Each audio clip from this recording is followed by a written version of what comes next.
I'd like to start with the first question. Corruption within police, which stems from the juniors up to the highest cadre. What if this house, this committee approves my nomination, what will I do?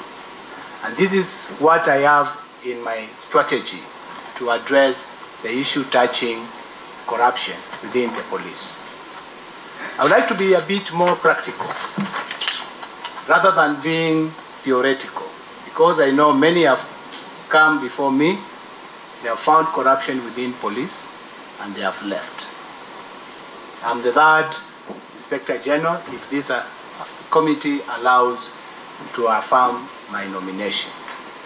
I want to make a difference, honorable members.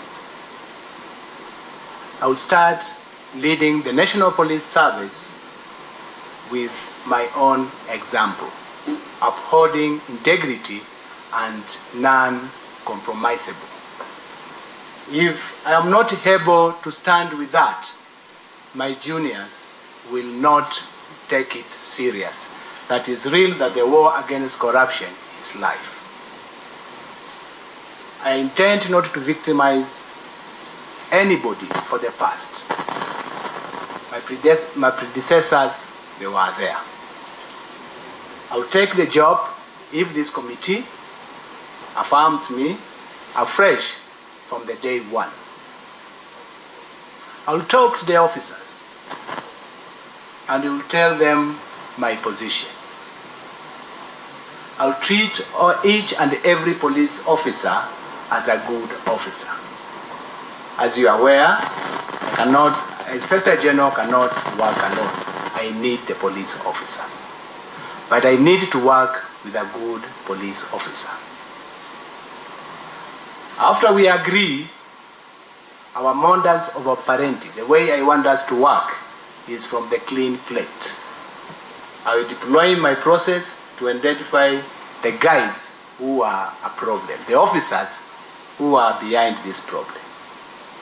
I may not go to the details, but I'm very sure I will be able to know who is the good officer and who is the bad officer.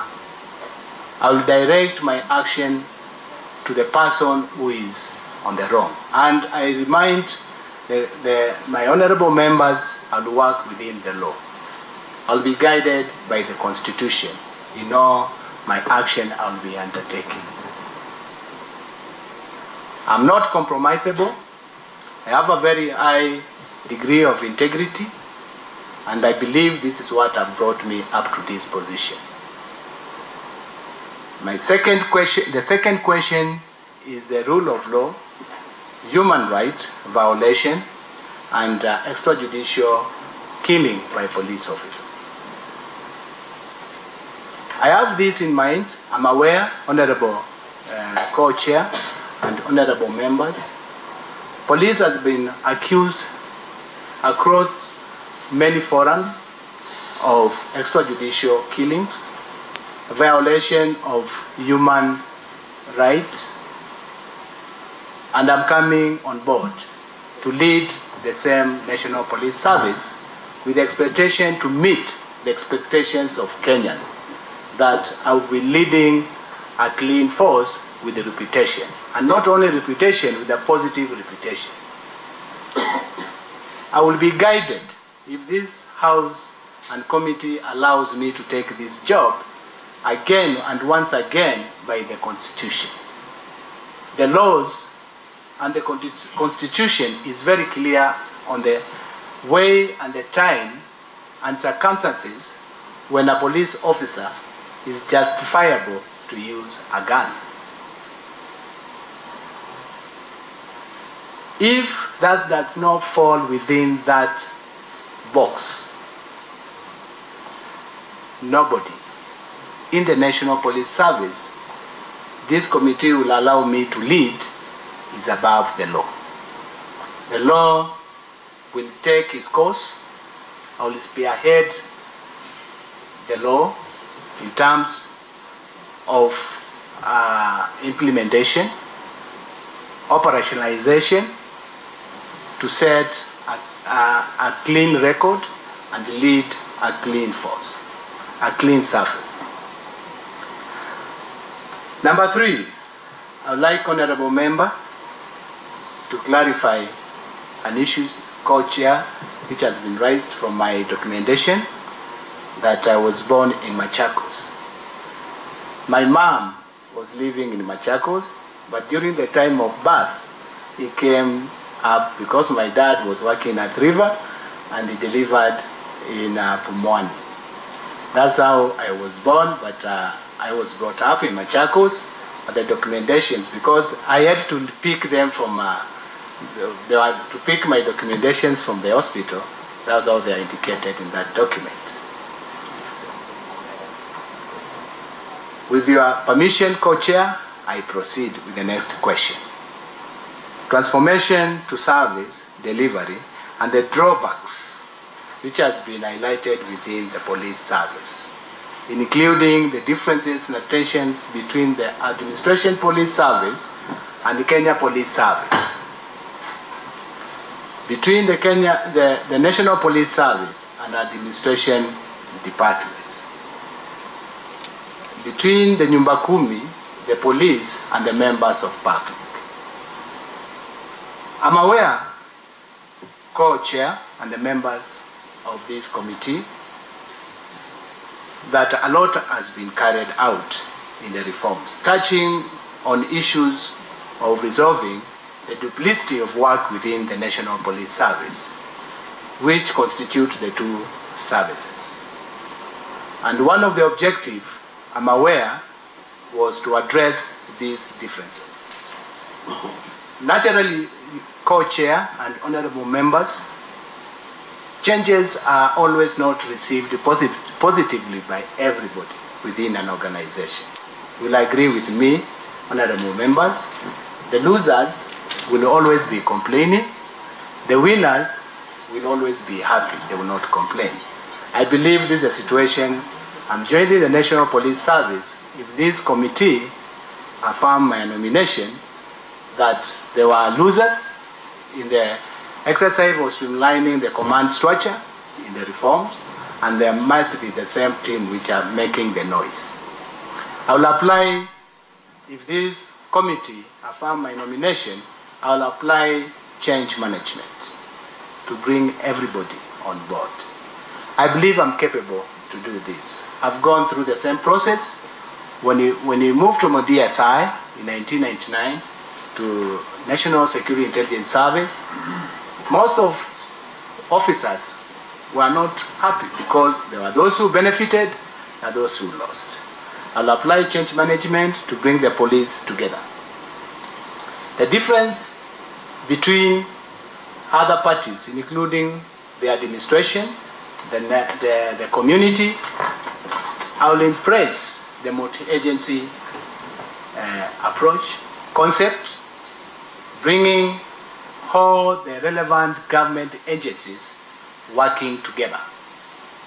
I would like to inform this committee, with your permission, co-chair and honorable members, I was privileged to form part of the pioneers of implementing this stakeholder, the multi-agency stakeholder initiative when I was based in Coast, including the command centers. It works and it has worked. I will be very much particular to ensure the success across the country. I believe when I take this approach, I will bring all the stakeholders under one leadership within the police, members of public and the police, community policing and Nyumba Kumi. Together, we work for common goal for this country of providing security, but not conflicting in terms of our interests. With your permission, co-chair, I will proceed to number 5, killing by police, no prosecution. What will I do to bring this one to stop? If this committee approves my nomination, once again, I take this position of Inspector General. I will rule this National Police Service by the rule of law, by guidance by the Constitution, to ensure any officer responsible for his misconduct. And I will be informed by the institutions and apparatus within the service. I'm aware we have Internal Affairs Unit, Police of Police, which investigate complaints from the members of public against police, complaints from police against police. Will be able to get the truth about the misdeed by the police officers. I will also work closely with institutions, authority like IPOA, the Department of Public Prosecution, to bring harmony and sanity within the police. Number 6, with your permission, Co-Chair, is disobedience by senior officers, disobeying court orders. What will I do to ensure that comes to an end, Your Honor? If once again you allow me to take this job, Co-Chair and honorable members, according to the National Police Service Act of 2001, the Constitution spells it very clear. The office of Inspector General enjoys independence of command without influence from outside. And where there is an influence, it's very clear within the Constitution and the Act, and it will be in writing. The sole administration and operation, supervision of police work falls under the Inspector General of National Police Service. This empowers the Inspector General, honorable members, to take fair and non-influence decision to act on those matters there is a breakage of law. And I exactly will do that, Your Honor. With your permission, I'll proceed, Co-Chair, to question number 8. The National Police Service and National Police Service Commission, conflict of interest. Co-Chair and honorable members, I have gone through the law, books guiding the Inspector General course of duties and functions, and the institutions working with the National Police Service. And through the literature, I've not seen any conflict of duties between these institutions. And more so, the Commission, National Police Commission, and the National Police Service, duties are very clear. There's no gray area, no conflict. The main duties of the Commission is purely matters of human resource of the police service. The main duties of Inspector General is mainly administration and operation supervision of the police service.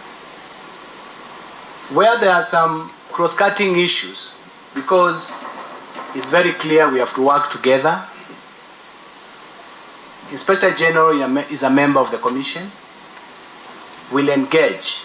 If this committee allows me to be appointed, I will engage the Commission. There are areas which are not effective. You agree with me, Co-Chair and honorable members, where maybe the Commission may require to delegate just little and slight powers to the Inspector General. The reasons why the Inspector General is a member of the Commission is to iron out those areas with the Commission. I would like to go, Co-Chair, with your permission, to question number 9.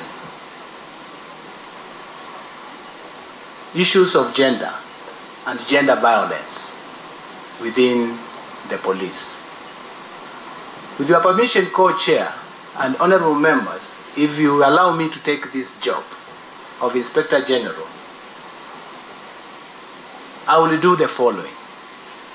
And from my background checking, I'm aware that gender issues have been addressed, policies have been lodged, guidelines are in place, and I've seen some of these documentations as I prepare for this meeting, honorable chairs.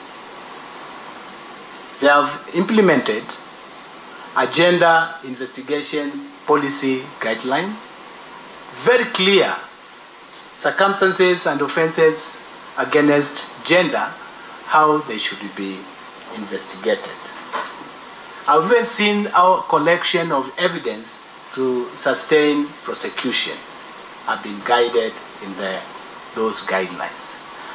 If this committee approves my nomination, I will enforce as Inspector General the operationalization of those guidelines. They have put in consideration other documentation from the United Nations and other documentation from other expertise for the ease of understanding by the investigators within the National Police Service. I'm also aware there's a desk in the police stations, the action point of the police, dealing with the issues of gender. I would like to enhance that service such that a member of public has no reason to fear to submit a complaint to police station. I'm also aware there is a process of digitization of the police work at the police station level. Right from lodging a complaint by members of public, it is automated. Through the investigation process, up to the action and disposal of the case.